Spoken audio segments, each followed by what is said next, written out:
السلام علیکم ورحمۃ اللہ وبرکاتہ۔ فہم القرآن کورس کلاس 136 میں آپ سب کو خوش آمدید ہے۔ اہلاً و سہلاً مرحبا۔ آج کا ہمارا لیسن ہے سورہ ابراہیم آیت 1 to 25۔ قرآن کریم میں اللہ سبحانہ تعالیٰ فرماتے ہیں سورہ زمر کی آیت نمبر 9 میں کہ فرمایا کہ هل يستوي الذين يعلمون والذين لا يعلمون انما يتذكر اولو الالباب، کیا جو لوگ جانتے ہیں اور جو لوگ نہیں جانتے ہیں برابر ہو سکتے ہیں؟ ایک سوالیہ انداز ہے۔ تو نصیحت تو وہی لوگ حاصل کرتے ہیں جو جاننے والے ہوتے ہیں۔ تو نصیحت کون حاصل کرتے ہیں؟ جو عقل مند ہوتے ہیں، جن کو معلوم ہوتا ہے۔ تو اس سے علم والوں کی فضیلت پتہ چلتی ہے۔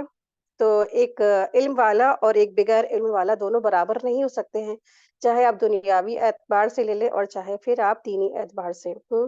اگر آپ دنیا میں دیکھیں کہ جو ایک جاہل ہوتا ہے، گوار ہوتا ہے، تو وہ ایک پڑھا لکھا جو ایک نوجوان ہوتا ہے نا، وہ دونوں کبھی برابر نہیں ہو سکتے ہیں۔ پھر آپ دیکھیں کہ چاہے آپ کتنا بھی آپ جو ہے دنیاوی علم حاصل کر لے، کتنا بھی پڑھ لے، اگر آپ کو دین کا علم نہیں ہے، اگر آپ کو قرآن آپ نے سمجھ کے نہیں پڑھا ہے، تو کیا ہے، قرآن پڑھنے والا اور ایک وہ شخص جس نے دنیاوی علوم حاصل کیا ہے لیکن اس نے دین کا علم حاصل نہیں کیا ہے، تو پھر جو دین کا علم حاصل کرنے والا اور ایسا شخص وہ برابر نہیں ہو سکتے ہیں۔ ٹھیک ہے، کیونکہ اس کو معلوم ہی نہیں ہے کہ ہم اللہ کے کن کام سے کر کے ہم اللہ کی رضامندی حاصل کر سکتے ہیں، اور کن کاموں کو کر کے ہم بچ کے چلیں گے اور اللہ تعالیٰ کی ناراضگی سے ہم بچ سکتے ہیں۔ ٹھیک ہے، تو یہ دونوں برابر نہیں ہو سکتے ہیں۔ تو اللہ تبارک تعالیٰ سے دعا ہے کہ اللہ سبحانہ و تعالیٰ ہم سب کے ان تمام کوششوں کو قبول فرمائے، یہاں پر بیٹھ کر پڑھنا پڑھانا اور سیکھنا سکھانا۔ اللہ تبارک تعالیٰ ہم سب کو اس کا قبول فرمائے اور عمل کرنے کی بہت زیادہ توفیق عطا فرمائے۔ اور اللہ تبارک تعالیٰ سے دعا ہے کہ اللہ تبارک تعالیٰ ہم سب کے والدین کے درجات کی بلندی کا باعث بنا دے، اور جو اللہ سبحانہ تعالیٰ نے کہا ہے کہ جس کی اولاد پڑھ لکھ جاتی ہے تو اس کے والدین کو اللہ تبارک تعالیٰ قیامت کے دن نور کا تاج عطا فرماتے ہیں۔ تو اللہ سے دعا ہے کہ اللہ تبارک تعالیٰ ہم یہ قرآن پڑھ رہے، سمجھ رہے، سیکھ رہے، تو اس کے درجات کی بلندی کی وجہ سے اللہ تبارک تعالیٰ ہم سب کے والدین کو نور کا تاج عطا فرمائے قیامت کے دن، اور ہم سب کو بھی نور کا تاج نصیب عطا فرمائے۔ رب ارحمہما کما ربیانی صغیرا ربنا تقبل منا انک انت السمیع العلیم، آمین یا رب العالمین۔ نحمدہ ونصلی علی رسولہ الکریم، اما بعد فاعوذ باللہ من الشیطان الرجیم، بسم اللہ الرحمن الرحیم، رب اشرح لی صدری ویسر لی امری واحلل عقدۃ من لسانی یفقہوا قولی، رب یسر ولا تعسر وتمم بالخیر وبک نستعین، آمین یا رب العالمین۔ آج کا ہمارا لیسن ہے سورہ ابراہیم آیت 1 to 25۔ آیت دیکھیے، آیت نمبر 1، بسم اللہ الرحمن الرحیم، الف لام را کتاب انزلناہ الیک لتخرج الناس من الظلمات الى النور بإذن ربهم الى صراط العزیز الحمید۔ الف لام را، یہ عالی شان کتاب ہم نے آپ کی طرف اتاری ہے کہ آپ لوگوں کو اندھیروں سے اجالے کی طرف لائیں، اور ان کے پروردگار کے حکم سے جو زبردست اور تعریف والے اللہ کی طرف۔ ٹھیک ہے، تو سورہ ابراہیم ہم سب پڑھ رہے ہیں۔ تو سورہ ابراہیم کے بارے میں تھوڑا سا ہم لوگ انٹرو دیکھ لیتے ہیں کہ اس کا تعارف ہے کیا۔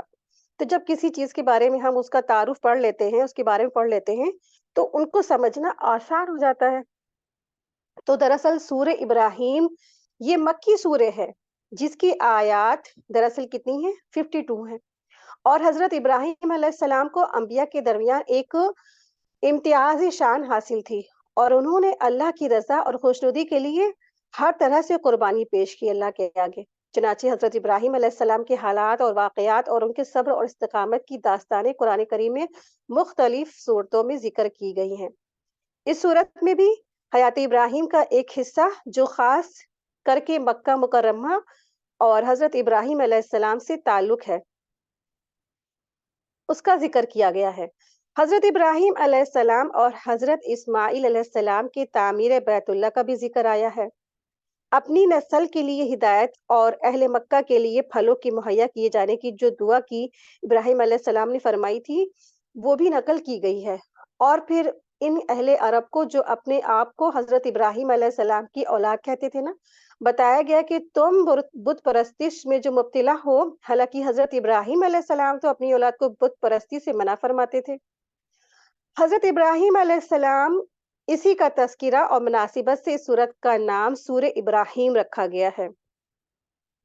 دوسری مکی صورتوں کی طرح اس میں بھی جو عام طور پر توحید، رسالت اور آخرت کا بیان فرمایا گیا ہے، اور مسلمانوں کی تسلی کے لیے حضرت نوح علیہ السلام، عاد اور سمود اور حضرت موسیٰ علیہ السلام اور ان کی قوم کے واقعات کا بھی ذکر کیا گیا ہے۔ اور ایک اہم بات یہ ذکر کی گئی ہے کہ اللہ تعالیٰ نے ہر قوم میں اسی زبان کے بولنے والے نبی کو مبعوث فرمایا ہے تاکہ لوگوں کے لیے اس کی دعوت کو سمجھنا آسان ہو جائے۔ تو حضرت ابراہیم علیہ السلام نے دراصل جو کعبہ ہے، خانہ کعبہ، اس کی جو نیو ہے اوپر اونچی کی، یعنی کہ اس کی تعمیر کی، دیواریں بلندی کی، اور اس وقت کچھ دعائیں بھی جو کی تھی جو امت اسلامیہ کے ظاہر ہونے کے بعد وہ پوری ہوئی، جیسے بیت اللہ کا حج تھا اور کعبہ کا مسلمانوں کے لیے قبلہ بنایا جانا تھا۔ حضرت ابراہیم علیہ السلام اور ان کی دعاؤں کی مناسبت سے بھی اس سورہ کا نام ابراہیم رکھا گیا ہے۔ تو آپ دیکھیں کہ عرب کے جو مشرک لوگ تھے نا، وہ حضرت ابراہیم علیہ السلام کو مانتے تھے، ان کو عزت دیتے تھے، اس لیے اس سورت کے آخری رکوع میں ابراہیم علیہ السلام کی دعا بھی نقل کی گئی، جس میں ابراہیم علیہ السلام نے شرک سے بیزاری، یعنی شرک اور بت پرستش سے صاف صاف برائی کی ہے، اور اپنے آپ کو بچانے کی بھی اور اپنے بیٹوں کو بھی بچانے کی درخواست کی ہے، تو اس کو بھی ہائی لائٹ کیا گیا ہے۔ تو آئیے دیکھیں سورہ ابراہیم کی آیت نمبر 1 میں اللہ سبحانہ تعالیٰ کیا فرماتے ہیں کہ اللہ سبحانہ تعالیٰ فرماتے ہیں کہ الف لام را، یہ دراصل کیا ہے؟ یہ حروف مقطعات ہے، اور آپ کو بتایا تھا کہ جو کتاب قرآن کریم میں جو الف لام را، جب یہ حروف مقطعات آتے ہیں، اس کے فوراً بعد جو ہے نا کتاب کے بارے میں بات کی جا رہی ہوتی ہے، تو یہاں پر بھی کتاب کے بارے میں بات ہے، اور حروف مقطعات کے معنی صرف اللہ کو معلوم ہے، اللہ تبارک تعالیٰ نے اس کے معنی کسی کو نہیں بتائے۔ اور پھر جسٹ فوراً بعد کس کی بات ہو رہی ہے؟ کتاب کی۔ تو یہ عالی شان کتاب ہے، تو یہاں کتاب سے مراد قرآن کریم ہے، اور اللہ تبارک تعالیٰ فرما رہے ہیں کہ ہم نے آپ کی طرف اتاری ہے کہ آپ لوگوں کو اندھیروں سے اجالے کی طرف لے آئیے۔ تو یہاں پر جو اندھیرے ہیں، ظلمات ہے، اس سے مراد کیا ہے؟ کفر ہے، گمراہی ہے، بدعت ہے، جہالت ہے، یہ تمام اس اندھیروں سے مراد ہے، ٹھیک ہے۔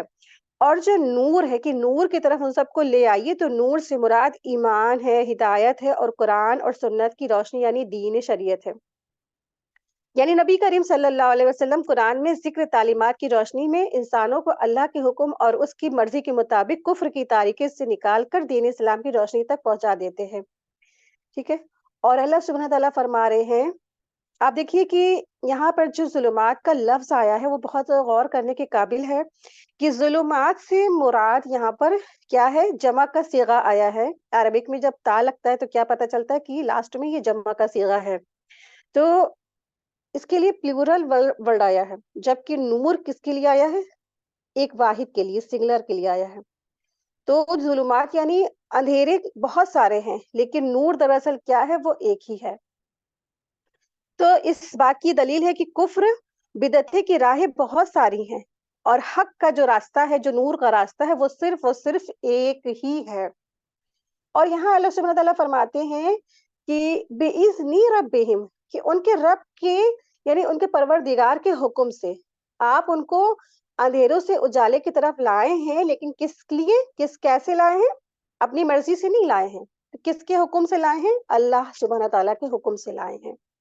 یعنی پیغمبر کا کام ہے ہدایت کا راستہ دکھانا، لیکن اگر کوئی اس راستے کو اختیار کر لیتا ہے تو یہ صرف اللہ کے حکم اور اس کے مشیت سے ہوتا ہے، کیونکہ اصل ہادی اللہ تبارک تعالیٰ ہے۔ اس کی مشیت اگر نہ ہوتی تو پیغمبر کتنا بھی وعظ و نصیحت کر لے، لوگ ہدایت کا راستہ اپنانے کے لیے تیار ہی نہیں ہوتے، اور اس کی کافی مثالیں ہم پہلے بھی پڑھ بھی چکے ہیں۔ اور خود نبی کریم صلی اللہ علیہ وسلم جو اتنے بڑے ہادی تھے، لوگوں کی ہدایت کا ذریعہ بنے، اور ان کی کتنی خواہشوں کے بعد بھی اپنے محبوب چچا ابو طالب کو مسلمان نہ کر سکے. ٹھیک ہے، نوح علیہ السلام اپنے بیٹے کو مسلمان نہ کر سکے. ابراہیم علیہ السلام جو تھے اپنے والد کو مسلمان یعنی ہدایت کے لیے نہ کر سکے. کیوں؟ کیونکہ دراصل ہدایت دینے والا کون ہے؟ اللہ سبحانہ تعالیٰ کی ذات ہے. آپ دیکھیں کہ الحمدللہ ہم سب کتنے خوش نصیب ہے کہ اللہ تبارک تعالیٰ نے ہمیں ہمارے اندر کیا خاصیت دیکھی ہے نا، کیا چیز اللہ نے ہمارے اندر پائی. تو کچھ تو کوالٹیز ہوگی آپ سب کے اندر. اللہ تبارک تعالیٰ نے آپ کو یہاں لا کے قرآن کریم پر پڑھنے اور اس کو سمجھنے کے لیے جوڑ دیا. تو یہ آپ دیکھیں کتنے بڑی بڑی ہستیاں جو اس سے محروم رہ گئی، اور ہم سب حقیر انسان جو کھوٹے سکے ہیں، جو اللہ کی زندگی پر نافرمانیاں کرتے رہے. ضرور ہمارے رب نے ہمارے اندر کوئی ایسی صفات دیکھی ہے نا، کوئی اچھائی دیکھی جو اللہ نے ہم کو قرآن سے جوڑ دیا. تو بہت اللہ کا شکر گزاری کرے، بہت اللہ کا شکر ادا کرتے رہا کرے. کیونکہ آج اس کے بارے میں پڑھیں گے، کیونکہ شکر گزاری سے کیا ہوتا ہے، نعمتوں میں اضافہ ہوتا چلا جاتا ہے. ٹھیک ہے، آیت دیکھیے، آیت نمبر 2. جس اللہ کا ہے جو کچھ آسمان میں ہے اور زمین میں ہے، اور کافروں کے لیے تو سخت عذاب کی خرابی ہے. آیت 3. جو آخرت کے مقابلے میں دنیاوی زندگی کو پسند رکھتے ہیں اور اللہ تعالیٰ کی راہ سے روکتے ہیں اور اس میں ٹیڑھا پن پیدا کرنا چاہتے ہیں، یہی لوگ پلے درجے کی گمراہی میں ہیں. تو یہاں اللہ سبحانہ تعالیٰ فرما رہے ہیں کہ کچھ لوگ ایسے ہیں جو کافر جو لوگ ہیں وہ دنیاوی زندگی کو پسند کرتے ہیں اور اللہ کی راہ سے روکتے ہیں، اور یہاں تک کہ روکنے کے لیے کیا کرتے ہیں، اس میں ٹیڑھا پن بھی پیدا کرتے ہیں. ٹھیک ہے، تو یہ جو خطاب دراصل سب کے لیے عام ہے، خواہ یہ کافر ہو یا وہ مسلم ہو. تو اللہ کی راہ میں کجی کی بہت ساری صورتیں ہیں. ٹیڑھا پن پیدا کرنے کا مطلب یہ ہے کہ دین کا حکم اپنی مرضی کے مطابق سے ہو جائے. اپنی مرضی کے مطابق ہمیں ہمارا پورا دین مل جائے گا تو ہم اس کو ایکسپٹ کر لیں گے، اس کو سب تسلیم کر لیں گے، سر تسلیم خام کر لیں گے. اور جو مرضی کے مطابق جو عمل احکام نہ ہوا تو اس کو چھوڑ دیتے ہیں، یا اس کا انکار ہی کر دیتے ہیں. تو یا اس کی تعویل کر کے اللہ کے حکم کو اپنی خواہش کے مطابق ڈھال لیا جائے. اور اس کو ٹیڑھا پن کا اختیار کرنے کے عام طور پر دو ہی سبب ہوتے ہیں. ایک کیا ہوتا ہے، پہلا اتباع خواہشات نفس، یعنی کہ اپنی خواہشات نفس کی پیروی. اور دوسرا یہ ہے کہ موجودہ زمانے کے نظریات سے جو پسندیدہ ہوتی، یعنی کہ جو زمانے میں جو برائیاں چل رہی ہوتی ہیں اس کے پیچھے انسان بھاگتا ہوتا ہے. اور کہتے نہیں لوگ کہ زمانے کے ساتھ چلو، دنیا کے ساتھ چلو، اور دنیا کو بھی لے کے ساتھ میں چلنا پڑتا ہے نا، اور حالانکہ وہ اللہ کے احکامات کو پس پشت ڈال رہے ہوتے ہیں. تو یہی معنی ہے. اور اس مرض کا شکار دراصل کیا ہے، اس میں یہ جو مرض پھیلتا جا رہا ہے، لوگ اتنا زیادہ کجی میں پڑے ہوئے ہیں، دین میں ٹیڑھا پن کر رہے ہیں. اور دراصل ان علماؤں کا بھی دوش ہے جو یہ سب دیکھنے کے باوجود اگر وہ خاموش بیٹھے ہوئے، وہ کچھ نہیں کر رہے ہیں، تو اس میں بھی ان کی بھی تھوڑا سا کافی ان کی بھی کہیں نہ کہیں کچھ کمیاں ہیں. تو علماؤں کی ذمہ داری یہ ہوتی ہے کہ جب اپنی قوموں میں خرابیاں دیکھیں اور جو کمیاں ہوتی ہیں، گناہ ہوتے ہیں، برائیاں ہوتی عام ہو رہی، تو ان کو وہ روکنے والے بن جائیں. ٹھیک ہے، آیت دیکھیے، آیت نمبر 4 ہے. ہم نے ہر نبی کو اس کی قوم کی زبان میں بھیجتے ہیں تاکہ ان کے سامنے وضاحت سے بیان کر دے. اب اللہ تعالیٰ جسے چاہے گمراہ کر دے اور جسے چاہے راہ دکھا دے، وہ غلبہ اور حکمت والا ہے. تو اللہ سبحانہ تعالیٰ فرما رہے ہیں قوم ہی لیبین لہم، کہ ہم نے ہر قوم کے جو رسول بھیجے ہیں انہی کی قوم میں بیان کرنے والا بھیجا تاکہ وہ وضاحت سے بیان کر دے. جو رسول کو بھیجا ہے انہی کی قوم میں سے بھیجا ہے. ٹھیک ہے، تو اللہ سبحانہ تعالیٰ نے جو قوم میں جو رسول بھیجے ہیں، تو اللہ تبارک تعالیٰ نے انہی کی قوم کی زبان والے رسول بھیجے ہیں. اللہ تعالیٰ نے اہل دنیا پر یہ احسان فرمایا کہ ان کی ہدایت کے لیے اللہ تبارک تعالیٰ نے کتابیں نازل فرمائی اور رسول بھیجے. اور اس احسان کی مکمل تکمیل اس طرح فرمائی کہ ہر رسول کو اس کی قومی زبان میں بھیجا، کہ کسی کو کہیں ایسا نہ ہو کہ ہدایت کا بارے میں سمجھنے میں کوئی دقت نہ ہو. ٹھیک ہے، تو اللہ تبارک تعالیٰ کا بہت بڑا احسان ہے، اس کے بارے میں یہاں بتایا جا رہا ہے۔ اور قرآن کا بیان کرنا ہی دراصل کیا ہے؟ قرآن کے بیان کرنے سے میں دراصل یہ سب چیزیں آ جاتی ہیں کہ صرف الفاظ کو دوہرا دینے کا نام نہیں قرآن کو بیان کرنا، ٹھیک ہے؟ کتاب کو بیان کر دینا کیا ہے کہ صرف اس کو الفاظ کو دوہرا دینے کا نام نہیں ہے، بلکہ قرآن کے الفاظ کا صحیح صحیح معنی مفہوم بتانا، اس کی شرح اور تفسیر اور اس کی حکمت عملی اور طریقۂ مثال کے بارے میں ڈیٹیل سے بتانا، یعنی کہ اس کو ایکسپلین کرنا، اللہ تعالیٰ کے احکامات اور اوامر اور نواہی ان سب کے بارے میں ڈیٹیل سے بتانا، یہ سب کچھ اس کے اندر آتا ہے۔ آیت دیکھیے، آیت نمبر 5۔ یاد رکھو جب ہم نے موسیٰ کو اپنی نشانیاں دے کر بھیجا تو اپنی قوم کو اندھیروں سے روشنی میں نکال اور انہیں اللہ کے احسانات یاد دلا۔ اس میں نشانیوں میں اس نشانیاں اس میں نشانیاں ہیں ہر ایک صبر اور شکر کرنے والے کے لیے، ٹھیک ہے؟ تو اللہ تبارک تعالیٰ نے فرمایا ہے کہ ہم نے موسیٰ علیہ السلام کو ان کی قوم کی طرف بھیجا، جو کیا تھے؟ اللہ تبارک تعالیٰ نے ان کو بھی اندھیروں سے نکال کے وہ روشنی میں لانے والے تھے موسیٰ علیہ السلام اپنی قوم کو۔ تو یہاں پر بھی وہ ایک جو ان کے بیچ میں جو کتاب آئی تھی اللہ کی، وہ بھی کیا تھی؟ وہ اندھیروں سے نکال کر روشنی میں لے جانے والی تھی۔ اور یہ بھی اللہ کا احسانات تھا، ان کو یاد دلایا جا رہا ہے بنی اسرائیل کو۔ اور اس میں ہر ایک جو صبر کرنے والا ہے اور شکر کرنے والا، ان سب کے لیے نشانی ہے۔ تو صبار اور شکور جو الفاظ آیا ہے، تو بہت صبر کرنے والے اور بہت شکر گزاری کرنے والے کے معنی میں آیا ہے، ٹھیک ہے؟ صبار الفاظ ہے، اس کا معنی ہے بہت صبر کرنے والا، اور شکور معنی بہت شکر کرنے والا، اللہ کا بہت شکر گزاری کرنے والا۔ تو یہاں پر اللہ سبحانہ تعالیٰ نے فرمایا ہے کہ وَذَكِّرْ بِأَيَّامِ اللَّهِ، تو اللہ تبارک تعالیٰ فرما رہے ہیں کہ تذکیر بالایام اللہ کے بارے میں یہاں بات کی جا رہی ہے، ٹھیک ہے؟ تو تذکیر بالایام اللہ سے مراد کیا ہے؟ ایام اللہ کے لفظی معنی ہے کہ اللہ کے دن، اور اس کے ایسے دن سے مراد ہوتے ہیں جو تاریخ انسانی میں یادگار دن بن جاتے ہیں، چاہے وہ خوشی سے کیے ہوں یا مصیبت کے دن ہو، ٹھیک ہے؟ چاہے وہ خوشی کے دن ہو چاہے مصیبت کے دن ہے۔ تو جیسے آپ نے دیکھا ہوگا کہ ایک ہی دن ہوتا ہے، ایک قوم کے لیے وہ بہت اچھا ہو جاتا ہے، لیکن دوسری قوم کے لیے وہ کیا ہو جاتا ہے؟ مصیبت کا ہو جاتا ہے، جیسے فرعون کا اور بنی اسرائیل کا، ٹھیک ہے؟ جیسے آپ نے دیکھا ہوگا کہ مشرکین مکہ کا جو غزوہ بدر میں جو شکست پائے تھے، تو مشرکین مکہ کے لیے وہ دن کیا ہو گیا تھا؟ بربادی کا دن ہو گیا تھا، لیکن پھر وہ دن تھا مسلمانوں کے لیے انتہائی خوشی کا دن تھا، ٹھیک ہے؟ تو ایک قوم کے لیے وہ کیا ہو جاتا ہے؟ خوشی کا اور خوشحالی کا دن بن جاتا ہے، لیکن جبکہ دوسری قوم کے لیے وہ کیا ہو جاتا ہے؟ مصیبت کا اور پریشانی کا دن بن جاتا ہے۔ تو ایک ہی دن ایک ہی فریق کے لیے خوشی کا دن ہوتا ہے، اور جبکہ دوسرے فریق کے لیے، دوسرے گروپ کے لیے وہ مصیبت کا دن بن جاتا ہے۔ جیسے 10 محرم کو فرعون کو اور اس کے لشکروں کو دریا میں غرق کر دیا گیا تھا، لیکن بنی اسرائیل کو اس دن کیا ہوا تھا؟ آزادی مل گئی تھی۔ اسی لیے بنی اسرائیل جو تھے اس دن جو ہے یعنی 10 محرم کو اپنی آزادی کی شکر کی وجہ سے اللہ کے شکر گزاری کے لیے 10 محرم کا وہ روزہ رکھتے تھے۔ تو آپ دیکھیں کہ جو تذکیر بالایام اللہ ہے، اس سے مراد ایسے ہی یادگار دنوں سے عبرت حاصل کرنا ہے، ٹھیک ہے؟ جو پچھلی مجرم قوموں پر عذاب الہی نازل ہوتا رہا ہے نا، انہیں ایام اللہ کہا جاتا ہے۔ اور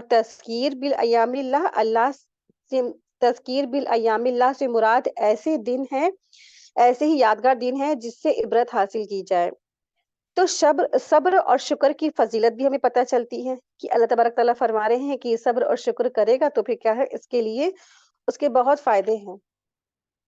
تو آپ دیکھیں کہ صبر اور شکر کی فضیلت پتہ چلتی اس آیت سے۔ صبر اور شکر دو ایسی صفات ہے جو ایک مومن اس کی پوری زندگی اسی سے گھری ہوئی ہے، اسی لیے اللہ تبارک تعالیٰ نے ایک مومن کی زندگی فرمائی ہے کہ کیا ہے کہ اس کی جو زندگی ہے نا، جب اسے کوئی دکھ تکلیف پہنچتی ہے، مصیبت پہنچتی، تو اس پر وہ صبر کرتا ہے، اور جب اسے خوشحالی کے دن آتے ہیں یا کوئی خوشی یا بھلائی نصیب ہوتی ہے تو اللہ کا شکر بجا لاتا ہے، اور زندگی بھر اس کا یہی معمول بنا رہتا ہے۔ لیکن اس کے بالکل اپوزٹ ایک دنیا دار ایک کافر کی زندگی اس کے بالکل اپوزٹ ہوتی ہے. جب اسے کوئی دکھ یا تنگدستی اس کے پاس آتی ہے تو وہ اللہ سے شکوہ اور جزا فضا کرنے لگتا ہے، یعنی کہ اللہ آپ نے کیسے کر دیا ہمارے ساتھ، اللہ ہمارے ساتھ ہم ہی نہیں لیتے پوری دنیا میں، ہمارے گھر آپ کو دکھ گیا، پریشانیوں نے ہمارا گھر دیکھ لیا. اس طرح سے اس کے الفاظ ہوتے ہیں. اس طرح سے اللہ کی ناشکری کرنے لگتا ہے. اور جب کوئی خوش نصیبی اس کو ملتی یا خوشحالی ملتی ہے تو ایسا احسان فراموشی بن جاتا ہے کہ اللہ کو ہی بھلا دیتا ہے، اللہ کو بھول جاتا ہے. ٹھیک ہے. تو ایام اللہ سے عبرت صرف وہی لوگ حاصل کرتے ہیں جو صبر اور شکر کی کوالٹیز والے ہوتے ہیں، جن کے اندر صفات ہوتی ہے صبر اور شکر کی، تو وہ ایام اللہ سے عبرت حاصل کرتے ہیں. آیت دیکھیے، آیت نمبر 6.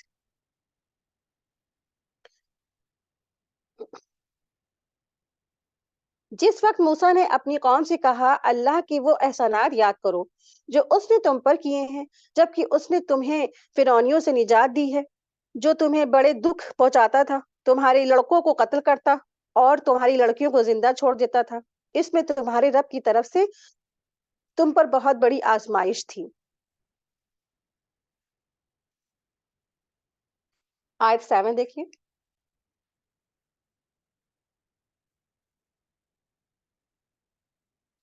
اور جب تمہارے پروردگار نے تمہیں آگاہ کیا کہ اگر تم شکر گزاری کرو گے تو بے شک میں تمہیں زیادہ دوں گا، اور اگر تم ناشکری کرو گے تو یقیناً میرا عذاب بہت سخت ہے.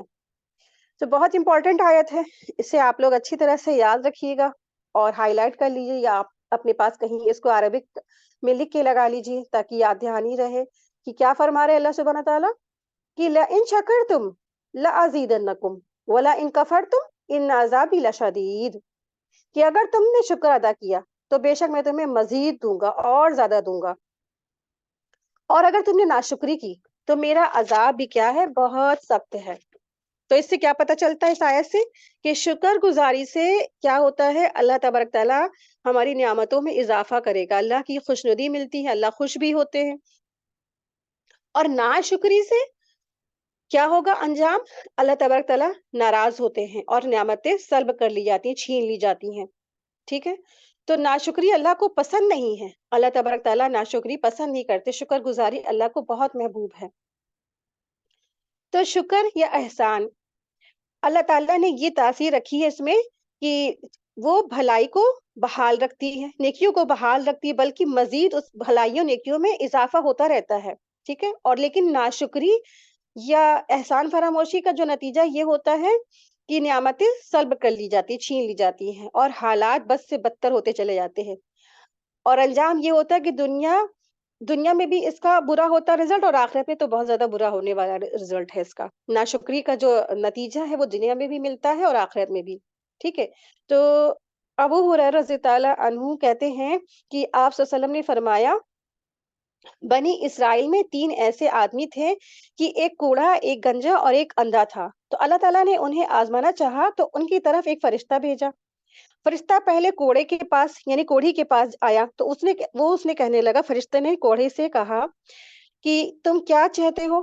اچھا رنگ اور اچھی جلد، کیونکہ لوگ مجھ سے نفرت اور کراہت کرتے ہیں. یعنی کوڑھی نے کہا کہ مجھے اچھا رنگ چاہیے، اچھی جلد چاہیے، اور مجھ سے تاکہ لوگ نفرت نہ کریں، کراہت نہ کریں.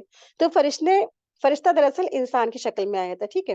تو فرشتے نے اس پر اپنا ہاتھ پھیرا تو اس کا رنگ اور اس کی جلد درست ہو گئی، بڑھیا ہو گئی. پھر فرشتے نے پوچھا تمہیں کون سا مال پسند ہے؟ تو وہ کہنے لگا مجھے اونٹ پسند ہے. تو فرشتے نے اسے ایک 10 ماہ کی اونٹنی مہیا کرا دی اور کہا کہ اللہ اس میں برکت دے گا. پھر وہ گنجے شخص کے پاس پہنچا، یعنی فرشتہ، اور فرشتے نے گنجے شخص سے کہا تم کیا چاہتے ہو؟ تو اس نے کہا یہی کہ میرا گنجا پن جو ہے جاتا رہے اور اچھے بال اگائیں. فرشتے نے اس پر ہاتھ پھیرا اور تندرست ہو گیا اور اچھے بال بھی اگائے. پھر اس سے پوچھا کہ تمہیں کون سا مال پسند ہے؟ تو گنجے نے کہا گائے. چنانچہ فرشتے نے اسے ایک حاملہ گائے مہیا کر دی اور کہا اللہ تعالیٰ اس میں برکت دے گا. پھر فرشتہ اندھے کے پاس آیا اور پوچھا تم کیا چاہتے ہو؟ تو اس نے کہا یہی کہ میری بینائی مجھ کو مل جائے. فرشتے نے اس کی آنکھوں پر ہاتھ پھیرا تو بینائی والا ہو گیا، یعنی آنکھوں والا ہو گیا. پھر اس سے پوچھا گیا تمہیں کون سا مال پسند ہے؟ تو اس نے کہا بکریاں. تو چنانچہ فرشتے نے اسے ایک حاملہ جو بکری ہے مہیا کرا دی. کہا اللہ تعالیٰ اس میں برکت دے گا۔ کچھ وقت گزرنے کے بعد کوڑھی کے پاس اونٹوں کا اور گنجے کے پاس گایوں کا اور اندھے کے پاس بکریوں کا ایک بہت بڑا ریوڑ بن گیا، یعنی کہ بہت بڑا سا، ایک بکری سے کئی مطلب کئی گنا سینکڑوں بکریاں اور گائے اور اونٹ ان کے تیار ہو گئے۔ اب فرشتہ پھر ان کے پاس یعنی انسانی صورت میں آیا اور پہلے کوڑھی کے پاس گیا اور کہا کہ میں محتاج ہوں، محتاج انسان ہوں، میرا سب سامان جاتا رہا۔ اب اللہ تعالیٰ کی اور اس کے بعد تیری مدد کے بغیر میں کچھ بھی مجھے نہیں پہنچ سکتا ہے، تو میں تم سے اللہ کے نام پر سوال کرتا ہوں کہ جس نے تیرے رنگ اور جلد اور اچھی کر دی ہے اور تجھے بہت سارا مال دیا ہے، تو ایک اونٹ مجھے دے دے تاکہ میں اپنے ٹھکانے پر پہنچ سکوں۔ وہ کہنے لگا بہت لوگوں کا قرض دینا مجھے تو بہت سارے لوگوں کو قرض دینا ہے۔ فرشتے نے کہا میں تجھے پہچانتا ہوں، تو کوڑی تھا، لوگ تجھ سے کراہت کرتے تھے اور تو محتاج تھا اور اللہ تعالیٰ نے تم پر مہربانی کی ہے اور یہ سب کچھ عطا کیا ہے۔ کوڑی کہنے لگا واہ، مجھے تو یہ سب کچھ باپ دادا کی وراثت سے ملا ہے۔ فرشتے نے کہا اگر تم نے جھوٹ بولا تو اللہ تعالیٰ تجھے تیری پہلی حالت میں لوٹا دیں گے۔ پھر وہ گنجے کے پاس پہنچا، یعنی فرشتے، اس سے بھی بالکل ویسے ہی سوال جواب ہوئے جیسے کوڑی سے ہوئے تھے۔ اسے بھی فرشتے نے بالآخر یہی کہا کہ اگر تم جھوٹے ہوئے تو اللہ تعالیٰ تجھے اپنی پہلی حالت میں پھیر دیں گے۔ اس کے بعد فرشتے نے اندھے کے پاس آیا اور ویسے ہی سوال کیا جیسے ان دونوں سے کیا تھا اور جیسے ہی کوڑی اور گنجے سے کیا تھا، ٹھیک ہے؟ تو اندھا یہ سوال سن کر کے کہنے لگا، اب اس کے الفاظ دیکھیے، واقعی میں اندھا تھا، اللہ نے مجھے بینائی بخشی، میں محتاج تھا، اللہ نے مجھے مالدار کر دیا۔ اب تم نے مجھ سے اسی اللہ کے نام پر سوال کیا ہے، جو کچھ میں چاہتا ہوں، جو کچھ چاہتے ہو لے لو۔ یعنی کہ اب اس نے اندھے کا الفاظ دیکھیے کہ تمہیں جو کچھ چاہیے ہے یہ سامنے ہے، تم جاؤ اس میں سے لے لو، میں تمہیں کچھ بھی نہیں روکنے والا ہوں۔ تو فرشتے نے کہا میں محتاج نہیں، میں فرشتہ ہوں، اپنی بکریاں اپنے پاس ہی رکھو، اللہ نے تم تینوں کی آزمائش کے لیے مجھے بھیجا تھا اور اللہ تعالیٰ تجھ سے خوش ہو گیا اور تیرے دونوں ساتھی یعنی کوڑھی اور گنجے سے اللہ تعالیٰ ناراض ہوا۔ یہ بخاری کی تھوڑی سی یہ طویل حدیث تھی، تو ہم نے سوچا آپ کے سامنے رکھے، بہت اچھا یہ پیارا سا واقعہ تھا۔ تو یہ ہوتا ہے شکر گزاری کا انجام اور ناشکری کا انجام۔ تو ناشکری کا انجام بھی دراصل کیا ہے، بہت برا ہے۔ ناشکری کے انجام میں بھی ایک ریلیٹڈ ہمیں حدیث ملتی ہے کہ سیدنا ابن عباس رضی اللہ تعالیٰ عنہما کہتے ہیں کہ آپ صلی اللہ علیہ وسلم نے فرمایا مجھے دوزخ دکھائی گئی، اس میں عورتیں زیادہ تھیں جو کفر کرتی تھی۔ صحابہ نے کہا کیا وہ اللہ کا کفر کرتی تھی؟ فرمایا نہیں، وہ خاوندوں کی ناشکری کرتی تھی اور احسان فراموش تھی۔ اور اگر تم کسی عورت سے عمر بھر بھلائی کرو گے نا، پھر بھی وہ تم سے کوئی ناگوار بات دیکھے تو کہہ دیں گی کہ میں نے تو تجھ سے کبھی کوئی بھلائی دیکھی ہی نہیں ہے۔ یہ بخاری کی حدیث ہے۔ تو کیا پتہ چلتا ہے کہ سب سے زیادہ جو ناشکری اور ناشکر گزار جو ہے وہ کس کے اندر ہوتی ہے؟ عورتوں کے اندر۔ یعنی ان کا خاوند شروع سے لے کے آخر تک کی سب کچھ خرچ کرے، لیکن اگر ذرا سی ایک کہیں کمی ہو جاتی ہے تو اپنے ہسبینڈ سے کہہ بیٹھتی ہیں تو تیرے اندر کوئی بھلائی کوئی خیر دیکھی نہیں، تم نے تو کبھی میرا خیال کیا ہی نہیں، تم نے تو میرے کبھی اوپر دھیان دیا ہی نہیں، تم نے میرے لیے یہ خرچ نہیں کیا، وہ خرچ نہیں کیا، سوائے ناشکری ناشکری ناشکری۔ اور یہی ناشکری عورتوں کو کہاں لے جانے والی ہے؟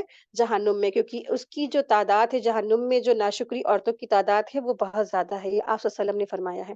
تو یہ انجام ہے ناشکری کا۔ تو اللہ تبارک تعالیٰ نے بتایا بھی یہ آیت سے، اور ہمیں یہ حدیث بتاتی ہے کہ ناشکری کا دراصل انجام کیا ہے؟ بہت سخت ہے۔ تو اگر تم ناشکری کرو گے تو بے شک میرا عذاب کیا ہے؟ لشدید، زبردست، بہت سخت ہے۔ میرا عذاب بہت سخت ہے۔ تو اس سے ہمیں کیا پتہ چلتا ہے؟ ہمارے لیے کافی سبق عبرتیں ہیں کہ ہمیں اللہ کا شکر گزار رہنا چاہیے اور اپنے والدین کا شکر گزار رہنا چاہیے، اور پھر ساتھ ہی ساتھ اپنے شوہر کی بھی شکر گزاری کرنی چاہیے کہ جو ہمیں دیتے ہیں، خرچ کرتے ہیں، اور ہمیں ان کا کبھی بھی دل نہیں دکھانا چاہیے، حالانکہ کتنے ہی غریب ہمارے شوہر ہوں لیکن اپنی حیثیت کے حساب سے انہوں نے ہمارے ساتھ سب کچھ کیا ہے، چاہے امیر ہو چاہے غریب ہو، ہر حال میں جو خواتین ہیں ان کو اپنے شوہروں کا شکر گزار رہنا چاہیے، ٹھیک ہے؟ تو اگر ہمیں جنت میں جانا ہے تو ہمارے اندر ویسی کوالٹیز بھی پیدا ہونی چاہیے نا، ہم ہمیشہ ناشکری والے کام نہ کریں، ٹھیک ہے؟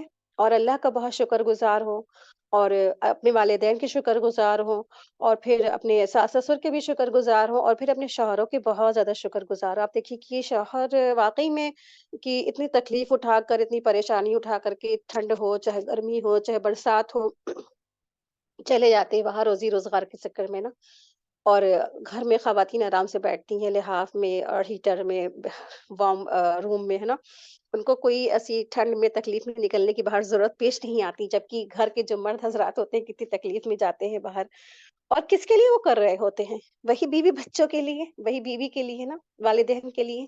اور پھر اتنا ساری زندگی 20 20 25 25 50 سال پوری زندگی کمانے کے بعد، اور آخر میں وہ عورت کہتی کیا ہے؟ میں نے تو تیرے اندر کوئی بھلائی نہیں دیکھی ہے۔ تو پھر آپ دیکھیں کہ یہ الفاظ صرف ادا کرنے سے کیا ہوگا رزلٹ؟ ان عذابی لشدید ہونے والا ہے۔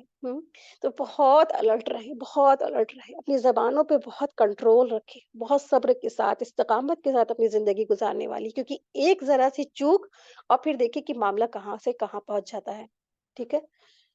تو کبھی کسی کو تکلیف نہ دے اپنی زبانوں سے، اپنی زبان سے، خاص کر کے اپنے والدین، ساس سسر، شوہر، اور پھر اللہ کے بہت زیادہ شکر گزاری کرے، عمل سے بھی اور ذکر سے بھی۔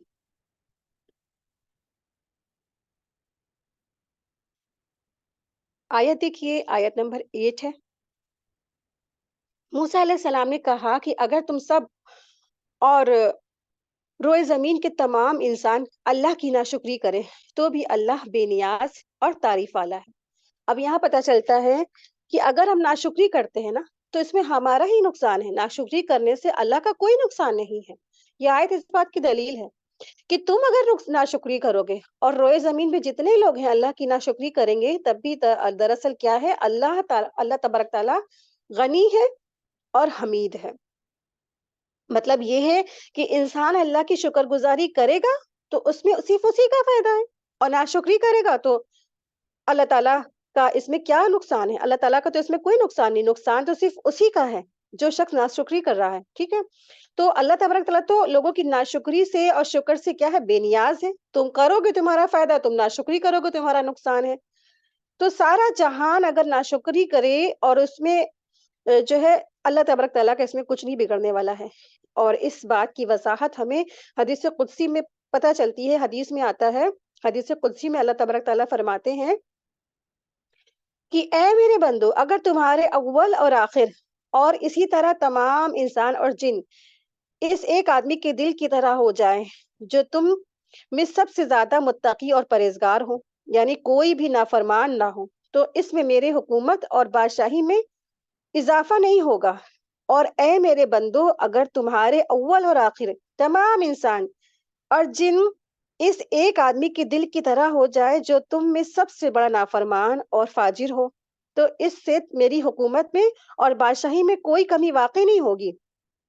اے میرے بندو، اگر تمہارے اول اور آخر اور انسان اور جن سب ایک میدان میں جمع ہو جائیں اور مجھ سے سوال کریں، بس میں ہر انسان کو اس کے سوال کے مطابق عطا کر دوں، تو اس میں میرے خزانے میں اور بادشاہی میں اتنی ہی کمی نہیں ہوگی جتنی سوئی کے سمندر میں ڈبو کر نکالنے سے سمندر کے پانی میں ہو جاتی ہے۔ یہ مسلم کی حدیث 2577 اس کا نمبر ہے۔ تو اللہ تعالیٰ بے نیاز ہے، اللہ تبارک تعالیٰ کیا ہے؟ ان تمام چیزوں سے بے نیاز ہے اور بہت تعریف والا ہے۔ تو شکر کریں گے اس میں ہمارا فائدہ ہے، اور ناشکری کریں گے تو اس میں ہمارا ہی کیا ہے؟ نقصان ہے۔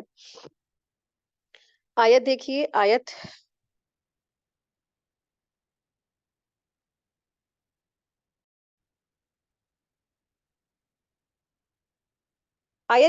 آیت نمبر 9۔